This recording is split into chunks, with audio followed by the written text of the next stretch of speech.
This program contains graphic material, including offensive language. Viewer discretion is advised.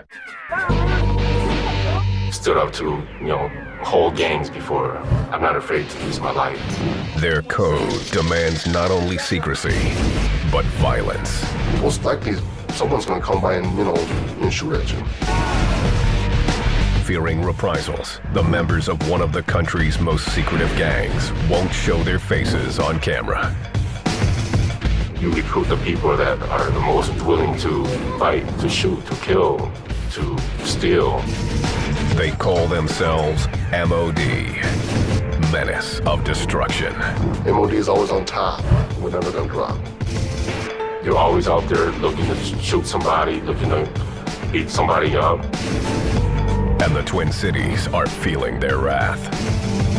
Us Asians, we don't go one-on-one. You mess with one of us, you're messing with all of us. No one is safe as they terrorize Minneapolis and St. Paul. Even law enforcement. He turns around and starts shooting. Recall hitting the ground. That pretty much got everybody all pissed off.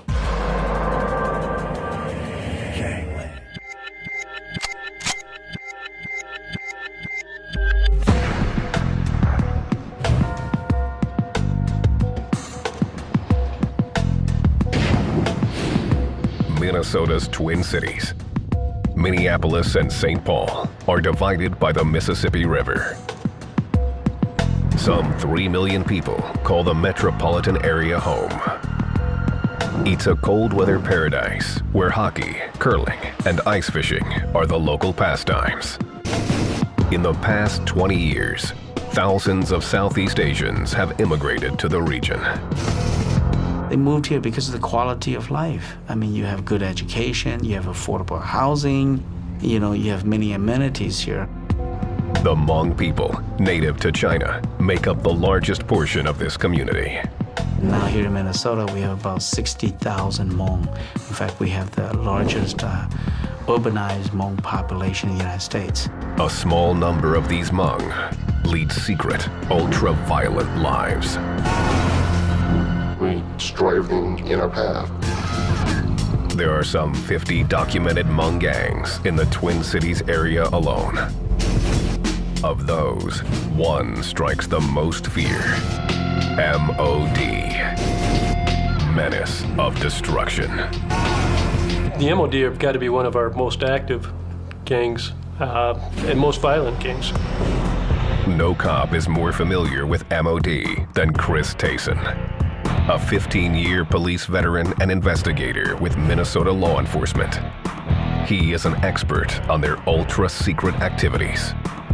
MODs, in particular, are involved in the trafficking of methamphetamine, the auto thefts, the armed robberies, the attempted murders. Tayson's also battled to crack their secretive culture face to face. February 12, 2007. Investigator Tayson and his partner, Sergeant Kevin Navarra, were on patrol in downtown St. Paul.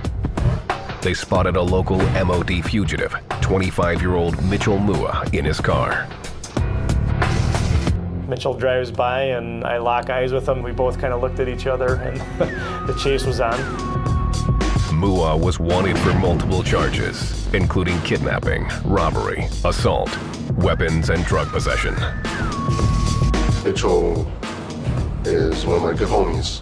He most respected, one of the hardest guys I know. Tayson and Navarra chased Mua's car down an alley and barricaded him. But Mua was not about to stop. He ended up going around my vehicle and then the real chase was on. Mua raced down the streets of St. Paul, fleeing a pack of squad cars. Next thing we hear is shots are being fired out the window of Mitchell Mua's car. The cops shot back, and a firefight ensued on the busy city streets. Mua lost control of his car and crashed.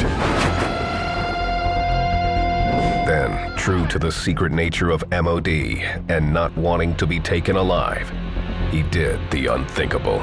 Mitchell ended up taking his own life. He shot himself in the head. It's MODs like Mua who have turned the streets of St. Paul and Minneapolis into hostile territory.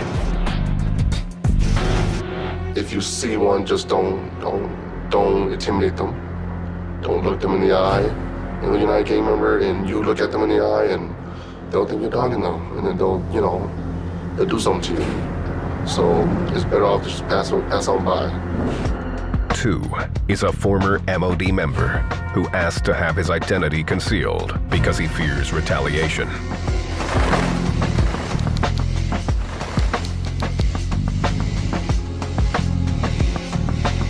You have to be the toughest person in the world to be an MOD. MOD secrecy makes them a close-knit society, closer even than blood. It's like a brotherhood. It's like a family thing. It's different from their own families because the whole family, already hate you because you're a gangster. They don't care about anything except their gang. The only thing that matters to them is that they're MOD, Menace of Destruction. Sergeant Richard Straka, a 15-year veteran with the St. Paul Police Department, is familiar with the inner workings of this highly secretive gang. The gangs become their family. Their only goal is to protect themselves and their friends. This promise of family and protection was a magnet to Ricky, who also asked to have his identity concealed. He grew up on the east side of St. Paul.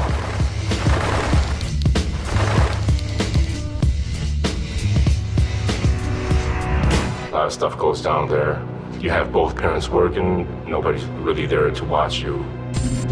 At an early age, Ricky saw his friends and cousins clicking up.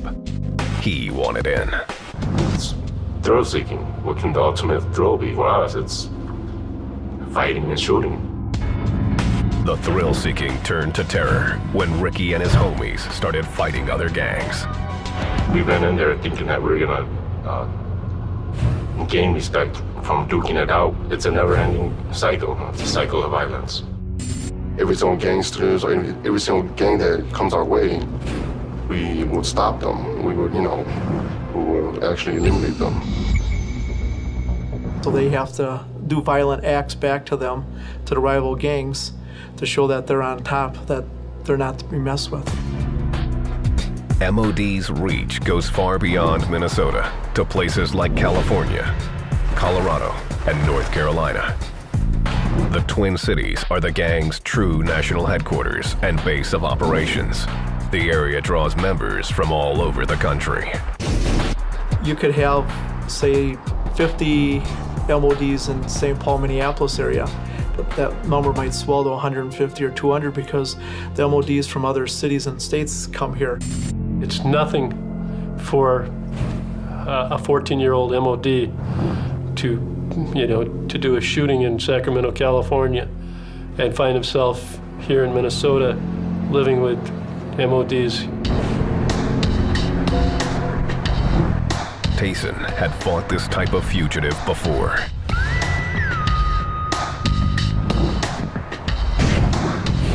February 3rd, 2005.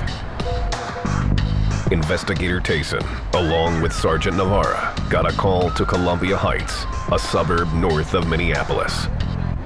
Columbia Heights just had a pool hall shooting, and they asked us for our assistance. 9 members of MOD had been shooting pool when a fight broke out, with some young Tibetans at a nearby table. The MODs had mistaken them for a rival gang. A fight became a shooting. Then we fought them. There was a lot of them. What started with fists escalated to bottles, cue sticks, and pool balls, until the MODs raised the stakes. Unarmed and outmatched, the Tibetans fled the pool hall. The MODs showed no mercy. We went to the cars and grabbed our guns and shoot them down. After the shooting stopped, the 6 Tibetans lay bleeding on the streets. It's a classic case of the Tibetans bringing a knife to a gunfight. They didn't realize what they're going up against. Officer Tayson began an all-out investigation. In just days, it was revealed that a violent MOD fugitive was behind the pool hall shooting. The gangster's name was Yatao He, and he would soon unleash a reign of terror never before seen in the Twin Cities. That's one of the biggest shootings we did. That's when everybody knew us.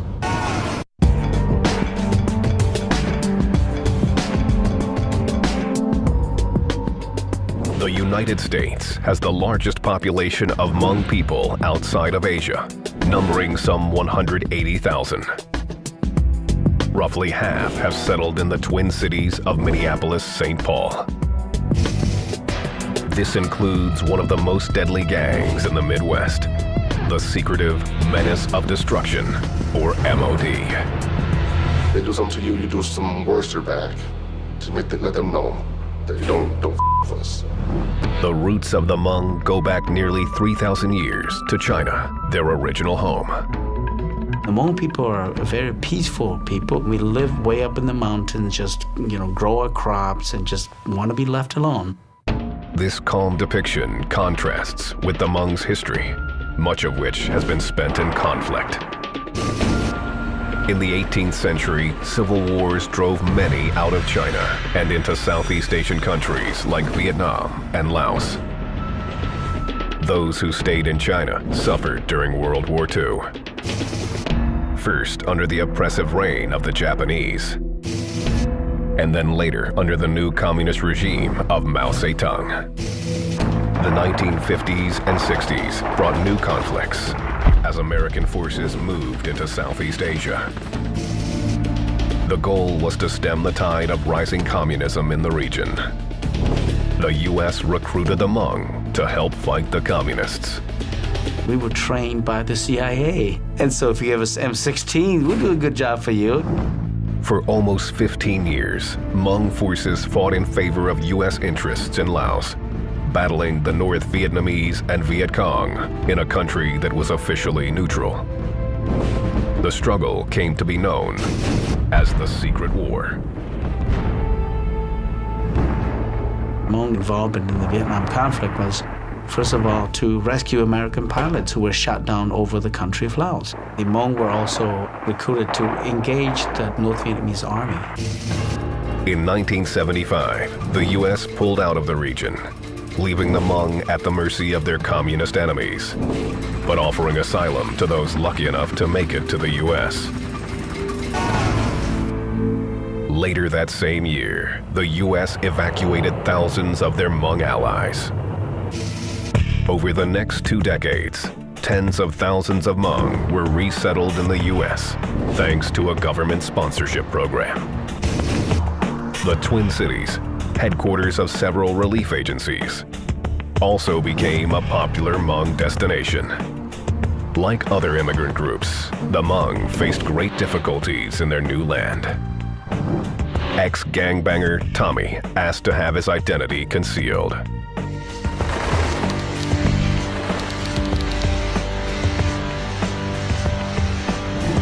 The child of Hmong refugees, Tommy had trouble fitting in with his classmates in school. As we went to junior high school, there was like a lot of racism, a lot of the, white kids picking on a lot of the Asian kids. A lot of them didn't really speak English. We've been stereotyped to be the geeky people with a big accent and buck teeth. And after a while, you get tired of it, and you start to learn that in order to get anywhere, you gotta stand up for yourself. It didn't take long for the Hmong youth to become angry and full of despair. There's no hope at an early age. It drives them to criminal activity, and it's a sad situation. Just kind of get tired of people picking on you. We wanted people to see that we can hold our own. In 1988, Tommy, then a 7th grader, recruited some friends and formed his own gang. We were helping people out, all the kids in school. And when somebody picks on them, they come to us and we're like, all right, yeah, we help you out. And we go out and, we beat up the other guys. the new gang would become the most powerful in the Twin Cities. They called themselves the White Tigers. In our culture, the tiger is one of the most feared things, of all creatures, the white tigers. We're here to protect their own. In addition, dozens of other Hmong gangs formed. The goal of these new gangs, however, soon turned from protection to criminal enterprise. Their target, other Hmong people. Hmong elders, a lot of their cash and valuables are kept at home, hidden in closets or what have you. So a lot of the gangsters, they know this. So they know where to go when they want a quick hit. The gangsters also knew when to strike. They know that some of the temporary employment agencies used to pay cash every day on Thursday. So every day on Thursday we had armed robberies going on. These new bangers were small, secretive, and extremely ruthless. They're 5'4", 5'5" tall. People think, they're not going to be very violent, and that's not the truth. If anything, I think they're more violent because of that. They're younger. They don't think about the consequences of what they're doing. They think that we're just a little small gang and can do nothing. But after a few shootings, we showed them who we really are. They were missing just one thing: firepower. A couple of my friends got into it with the skinheads. He whooped two of them with the nunchuck. They came back with the 22 shooting at him. He was like, oh man, we need some guns. And one of my guys was like, hey man, we gotta hit a gun store, man. So we went through the yellow pages and it said, Bill's Gun Shop, over 10,000 guns. Wow, that's a lot of guns. Tommy and his homies cased the store for a week, noting when the police patrolled the area. And we knew right around like 1 o'clock, 2 o'clock there was nobody coming through there. So we hit the store. Their break-in was bold and terrifying, and became the gang's calling card. They would steal a car and they would drive it through the front of a gun store, and then they would go inside the gun store. Once inside, the gangsters worked with extreme precision and focus.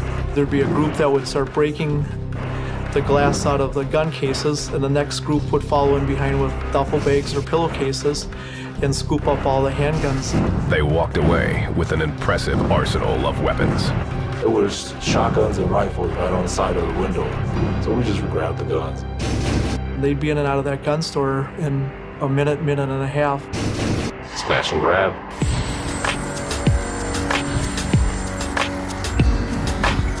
A lot of people are familiar with that technique, I'm pretty sure. The White Tigers were armed and dangerous. Their violence spread to anyone who got in their way, even at family arcades like this one.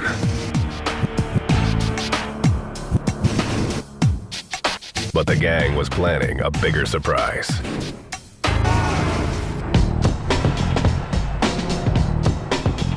In the early 1990s, the Hmong community continued to grow in the Twin Cities. They began to organize an annual July 4th soccer festival, which became a big cultural event. While the rest of the community viewed the festival as a celebration, the gangs used it to settle conflicts with one another. It's, the 1 or 2 times out of the year that you can be sure to find your enemies. So people use that as a way of getting to people they want to get to. In 1991, the White Tigers planned a brutal surprise for a rival Asian gang at the soccer festival. We came with, 3 duffel bags full of guns. But we didn't bring them in, we had the girls bring them in. When the rival gang showed up, Tommy and his fellow White Tigers made their move. I whistled for the girls to come by, and they came by with the bags. As soon as they unzipped those bags, everybody just grabbed a gun out of there. In seconds, the playing field became a battleground. I just unloaded on them. I don't even know if I hit them from where everybody says, I hit them. Though no one was killed, the shooting terrified the Twin Cities and put the White Tigers on the map. A rival Hmong gang was about to make its mark, however. 2,000 miles away, near the farmlands of Northern California, Menace of Destruction, or MOD, was taking shape. MOD expanded throughout the early 90s, forming cells in cities with a large Hmong presence throughout Wisconsin, Colorado, and North Carolina. By the middle of the decade, as the Hmong population migrated to the Twin Cities, so did MOD. They also began recruiting school kids, like two. One of the homies was at the school that I was at. He feared that, I was pretty tough, and that's how he got to MOD. For the first time, the White Tigers had serious competition for supremacy. New MOD gangsters were going after them. We have a school, or even, before school starts, we catch them walking to school or getting off the bus, and then we'll beat them down. It didn't take long for the White Tigers to fall apart. Most of their members were either locked up in other gangs or dead. The MODs, on the other hand, were growing like wildfire, with out-of-state recruits flocking to build up its membership. One of the most notorious of those gangsters was Yatao He, a high-profile fugitive from the West Coast.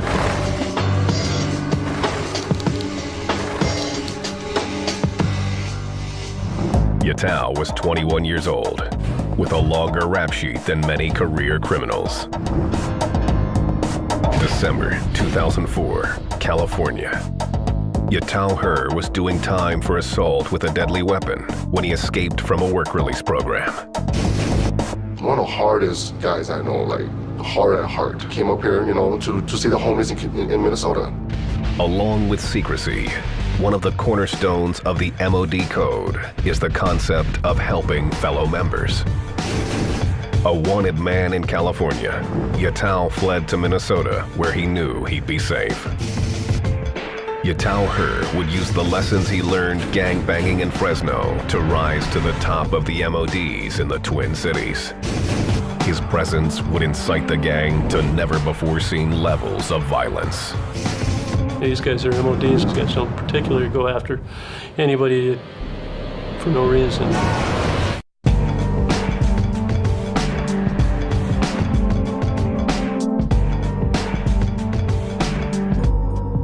Menace of Destruction, or MOD.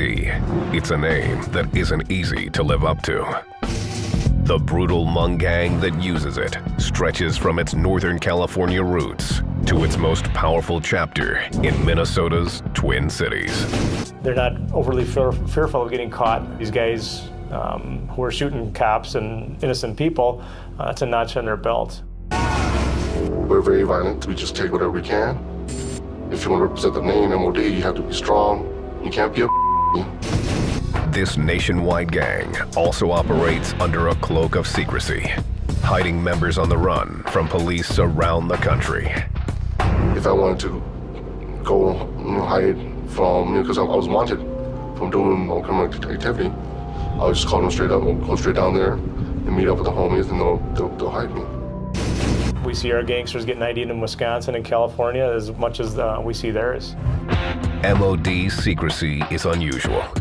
Unlike most other gangs who like to show off in the hood, this one prefers to lay low. It's dangerous. If they sit on a specific street corner or a specific park all the time, the rival gang members are going to know they don't want to be a target. MOD specializes in the art of surprise as a way to keep their enemies off balance. So we stay at our own houses, behind closed doors. And then when it's time to go out, we go out. You have to be smart about it. You can't just go out in a drunken rage and, kill people. What now, fool? Their low profile means members avoid graffiti. The lack of tagging makes it tough for law enforcement to track their turf. Don't see a lot of the graffiti. It's not like you see in the black gangs and Hispanic gangs where they're marking up walls of apartment buildings. They're not claiming that area for their self. They're so spread out and living in so many different areas that there's no reason for it. This tight-knit Hmong community means gang members all know one another. This means that getting inked, which is required in some gangs, is optional for MOD. If you want that MOD tattoo on your body, go ahead. If you don't want to, that's fine, because we know you're a member already. It doesn't really matter if you have a tattoo or not. Most do get tats to show their gang pride. You're going to see the MOD. You're going to see tattoos that might just say Menace. You'll see them on their back, chest, arms, necks. The most common MOD tat is the code 301. This code becomes clear when gangsters throw down their MOD hand sign. That 3, it turns into an M, and then the O is the 0 is the letter O, and then if you loop that last one, it looks like a D. The gang's colors vary from state to state. Minnesota, we're blue. In Wisconsin, it's red. California is red. Colorado's gray. North Carolina's blue and red. So color don't really matter to us as long as we hold the name MOD. MOD has virtually no hierarchy, but each set has a leader in charge. There is no structure. There's a shot caller.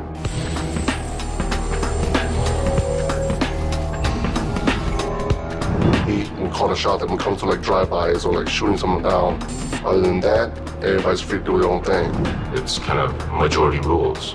You know, it's our gang, not just my gang, not just your gang. We've learned to put our heads together and come up with, better ideas.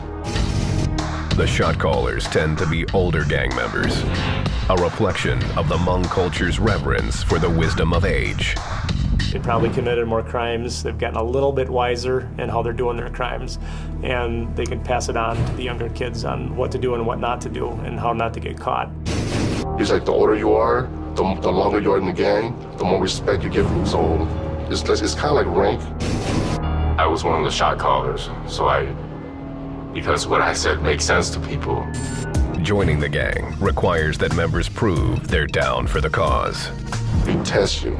We take you to rounds, like we do drive-bys, see if you have the heart to hold a gun and actually shoot a gun. And you have to be tough, man, to be MOD. The recruits also have to be patient if they want to be members. A person would have to hang around with MOD for like a good 9 months to a year before we jump them in.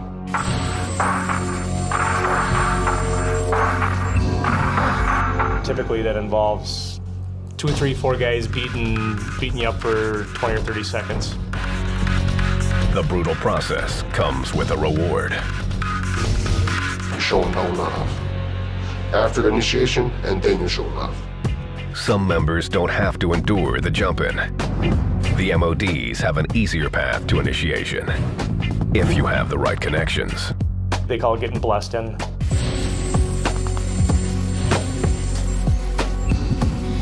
That would just be, you're my brother, your brother's, I'm cool, your brother's cool, we're just gonna let him into the gang.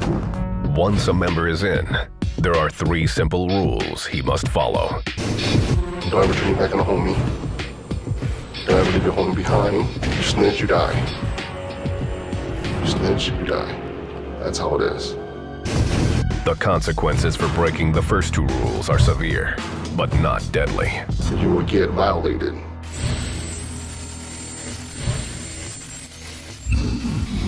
Like good minute or 2. Members who have been violated lose the respect of the gang. It can take months or even years to rebuild. They will never count on me anymore. You have to work your way back up again. It's all about your rep too. Another unique aspect of the MODs is that those who want to leave the gang can get walked out.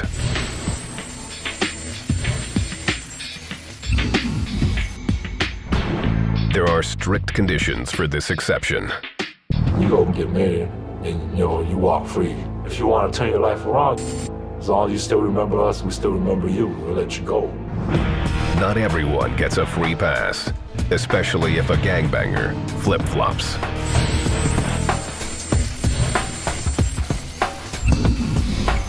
You just gonna leave and go join another gang, and you'll get violated. In his 15 years in Minnesota law enforcement, Chris Tayson has learned all about MOD's rituals. He found out firsthand just how lethal their actions could be when he came face to face with one of MOD's most notorious and desperate fugitives, Yatauher.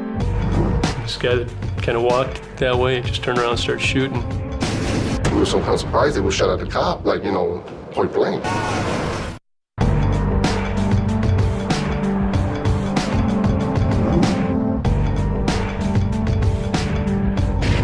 Minneapolis, 2005. Investigators were on a mission to bring in a young, ruthless member of the Hmong gang, Menace of Destruction, or MOD. Yatauher was a fugitive from California, hiding out in the Twin Cities. Yatau was armed and extremely dangerous. We had the information that Yatauher was in town.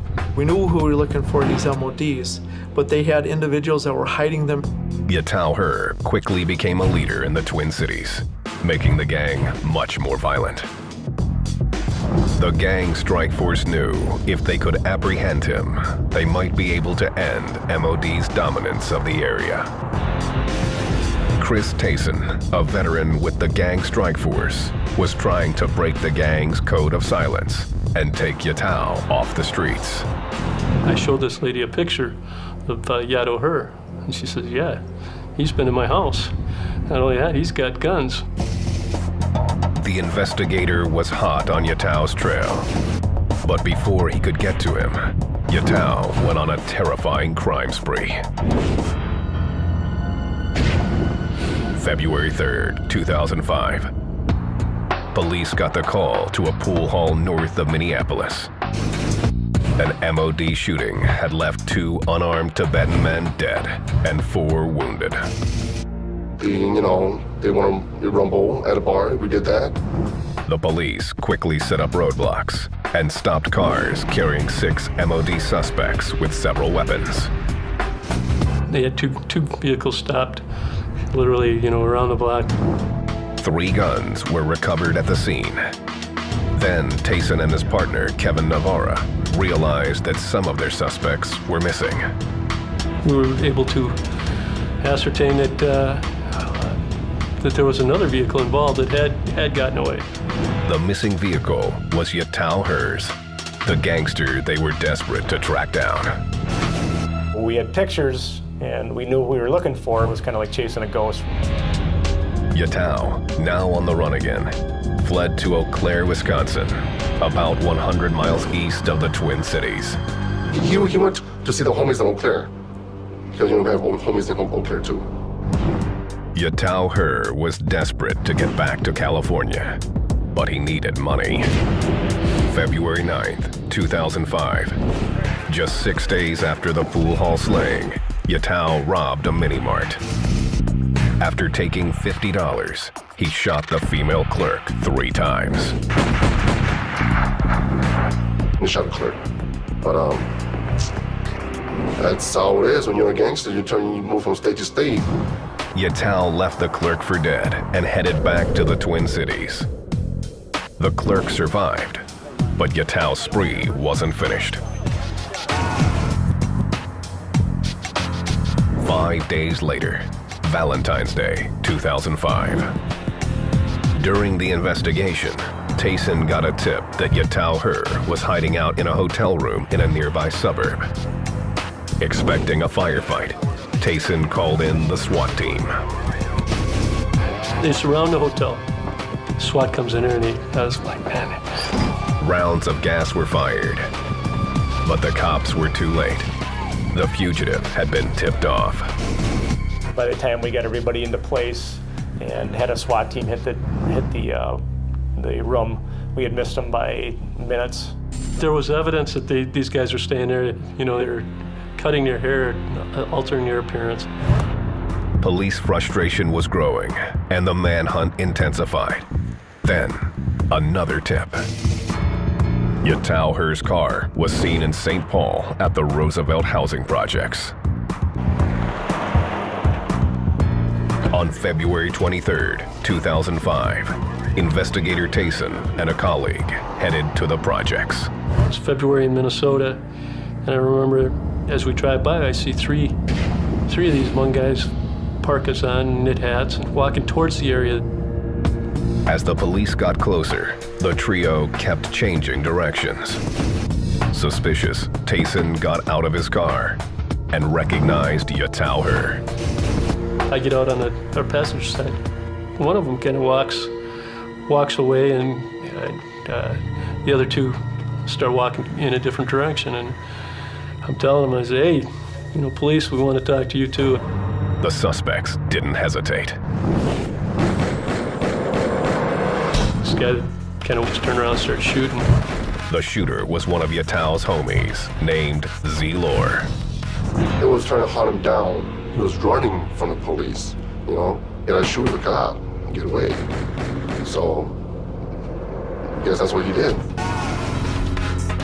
Tayson was hit in the stomach and dropped immediately. I don't recall actually hitting the ground. Next thing I know, I'm sitting on my butt, shooting back at this guy. Tayson fired 13 shots at the fleeing suspects before he collapsed in a pool of his own blood. Yatauher, Z-Lore, and the third MOD, named Phong Vang, took off.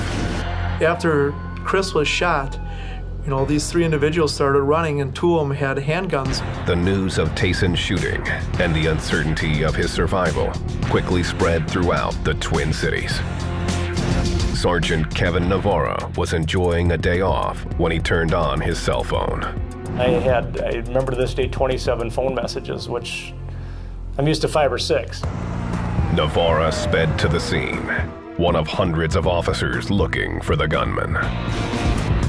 The cops finally collared the shooter, Z-Lore, and the third suspect, Phong Vang.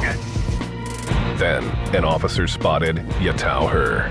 He saw Yatauher running and, you know, still had a gun in his hand. The officer pinned Yatauher against a building with his squad car. Finally, MOD's biggest menace, Yatauher, was in custody. Yatau was charged with multiple crimes, including attempted murder and accessory to murder. Yatauher was convicted. I believe he pled guilty in Eau Claire. He also pled guilty in Columbia Heights. Her was sentenced to a total of 42 years. Z-Lore pled guilty to shooting investigator Tayson and was sentenced to 36.5 years for accessory to second-degree murder with the pool hall shooting.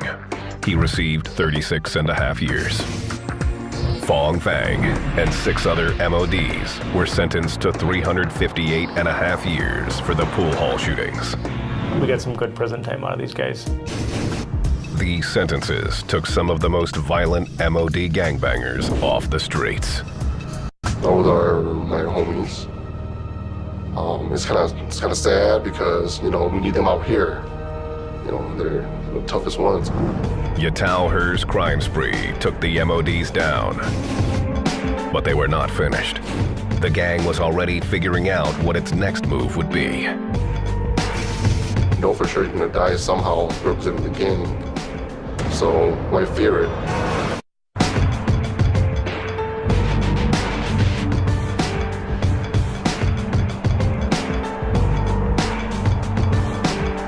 St. Paul, Minnesota. With Yatauher and the rest of the leadership of Menace of Destruction, or MOD, behind bars, the gang is weakened, but still in the game. If we go to a rival gang right now, we say we're MOD, they'll be scared of us. Even though they say they're not, but they really are. Many assume that due to their ultra-secretive nature, MOD is simply in hiding before their ultimate re-emergence. They're not sure what we're up to. As far as MOD, because we've been quiet for a while. Hopefully they don't know. It's just between you and me. Sometimes they're violent. Sometimes you don't hear from them for a couple years, and part of that is because some of their hardcore members are locked up. With its most violent gangsters either incarcerated or dead, MOD is changing its strategy. Back then we didn't have a plan. We just go and did our thing, and then we got out. But now we have a plan. We're more organized now than we ever was before. Some of the gang members who aren't gangbanging as heavy now, they're out there selling meth and ecstasy to make money. But they're not out there being thugs right now. They're not out there doing shootings. According to two, it's just a matter of time before the violence resumes. Well, no matter what, there will be other gangs. But we will try, we won't try, but we will maintain our ground and make sure that we will eliminate everybody else. Menace of Destruction is plotting its comeback and using technology to do it. Some of these gangs have unbelievable websites talking about the violence that they do, showing guns, showing themselves on there. Even cell phones make it simpler for the gang to operate. It's a lot easier now if you're driving by and you see some rival gang members to get on your cell phone, you can call up and get 10 or 15 gang members to come over there to do something. While younger gangsters use new tactics, some older ones are calling it quits. I got locked up in '99. When I came out of prison, I already told myself, I told everybody else, I'm too old for this stuff. Tommy, who founded one of the Twin Cities' first Hmong gangs, the White Tigers, now has a family and a regular job.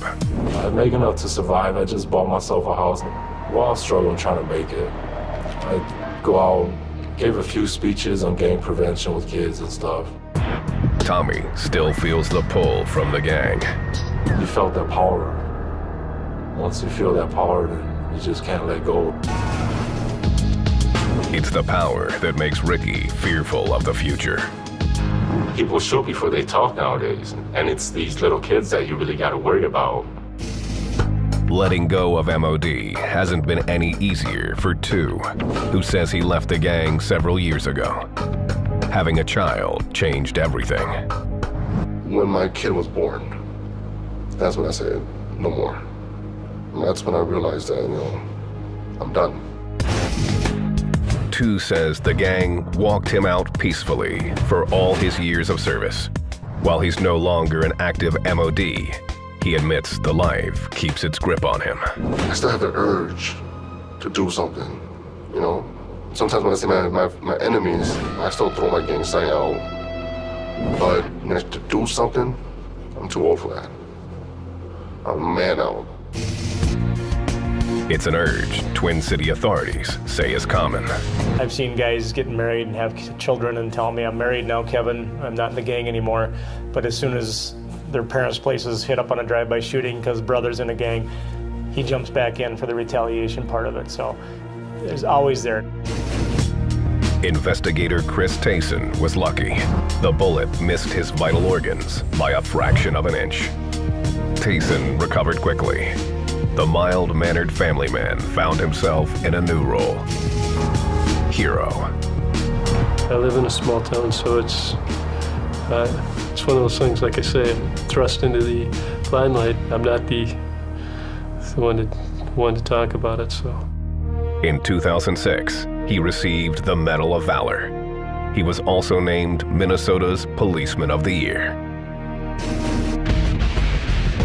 Today, Investigator Tayson is back on the streets, hunting down gangbangers. So it's always a war. If we see them, we're going to rumble, no matter what. We're not going to let them slip by at all. If you let them slide once, you're going to let them slide 10 times. It's just a matter of time before the menace is back. We're going to start accumulating money. We are gathering more guns than ever. And when we strike, it's going to be hell when we strike.